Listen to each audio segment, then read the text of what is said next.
ان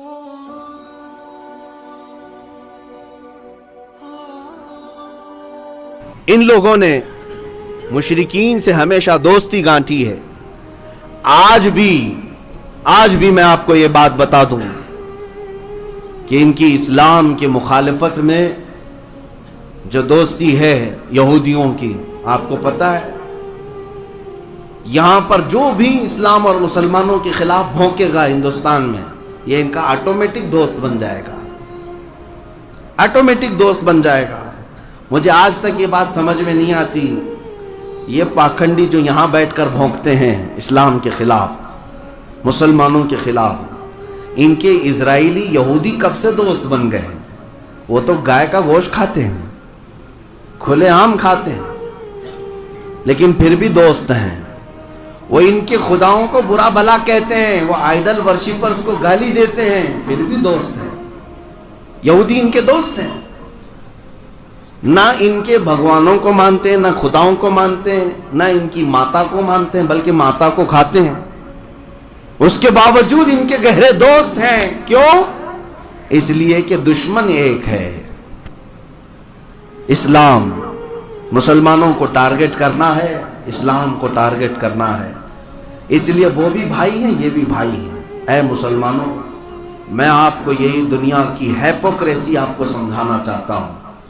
یہ جو سیکولرزم کا دعویٰ کیا جاتا ہے، سیکولرزم اور آزادی رائے، یہ سب باتیں کیا ہیں جانتے ہیں؟ Freedom of speech, freedom of expression. یہ دنیا نے جو نئی نئی چیزیں ایجاد کی ہیں، یہ صرف اور صرف مسلمانوں کے خلاف بھونکنے کے لیے. یعنی آپ نبی پاک کی شان میں گالیاں دیں تو دنیا یہ کہے گی فریڈم آف اسپیچ ہے، آزادی ہے بولنے کی ہر ایک کو. لیکن پکڑ کر کے ان کے پرائم منسٹر یا پریزیڈنٹ کے خلاف کچھ بولو تو دوسرے دن اندر ہو جائیں. کیوں؟ فریڈم آف اسپیچ صرف اور صرف اسلام کے خلاف بولنے والوں کو دی جاتی ہے. فریڈم آف ایکسپریشن صرف اور صرف قرآن اور اسلام کے خلاف بولنے والوں کو دی جاتی ہے، باقی کسی اور کے ساتھ نہیں. یہ دوہرا معیار ہر زمانے میں رہا ہے. اور سیکولرزم کی بات جو کی جاتی ہے، دنیا میں سیکولرزم ہونا چاہیے، اور یہ بھی سیکولرزم صرف اور صرف اسلام کے خلاف عمل کرنے کو کہا جاتا ہے. برقعے پر پابندی لگا دو، حجاب پہن کر کے کوئی لڑکیاں نہ آئیں.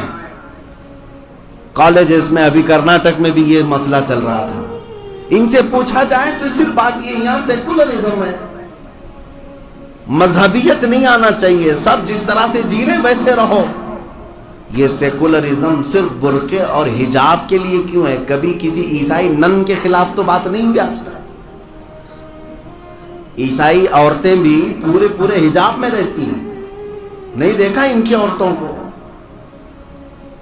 وہ صرف چہرہ کھلا رکھ کر باقی پورا پہنتی ہیں. آج تک دنیا میں ان عورتوں کے خلاف نہ کسی گورنمنٹ نے کوئی رول پاس کیا، نہ کسی مال نے پابندی لگائی، نہ کسی کالج یا یونیورسٹی نے یہ کہا کہ آپ نن ہیں تو یہ پہن کے نہیں آ سکتی. یہ سیکولرزم بھی صرف اور صرف مسلمانوں کے خلاف استعمال کیا جاتا ہے. جاب دینے کے لیے داڑھی چھلا کر کے آؤ، آپ داڑھی منڈا کر کے آؤ. مجھے یہ سمجھ میں نہیں آتا مسلمان کی داڑھی میں کیا کانٹے لگے رہتے ہیں جو ان کو بہت چبھتے ہیں؟ ہاں سیکولرزم ہے، ہمارے ہاں سیکولرزم ہے، آپ داڑھی نکال کر کے آؤ، جیسے سارے لوگ ہیں ویسے ہیں. سیکولرزم کا یہ چوغا صرف اور صرف مسلمانوں کے خلاف استعمال کیا جاتا ہے. لیکن ایک پنجابی سکھ داڑھی رکھ کر کے پرائم منسٹر بھی بن سکتا ہے، اس سے نہ پگڑی اتاری جاتی ہے اور نہ داڑھی اتاری جاتی ہے. یہ کیا ہے؟ اس کو کہتے ہیں ہیپوکریسی، منافقت. پوری دنیا دغلے پن پر اتری ہوئی ہے. مسلمان اس بات کو کیوں نہیں سمجھتے؟ میرے عزیزوں، میری ان باتوں کا خلاصہ ایک ہی ہے. جب تمہیں پتا ہے کہ تم ہی ان کے ٹارگٹ ہو، تم ہی ان کے نشانے پر ہو، تیری کٹھری تاکی ہے اور تو نے نیند نکالی ہے. اعلیٰ حضرت نے کیا خوب کہا، آنکھ سے کاجل صاف چرا لے یہاں وہ چور بلا کے ہیں، تو کہتا ہے میٹھی نیند ہے تیری مت ہی نرالی ہے.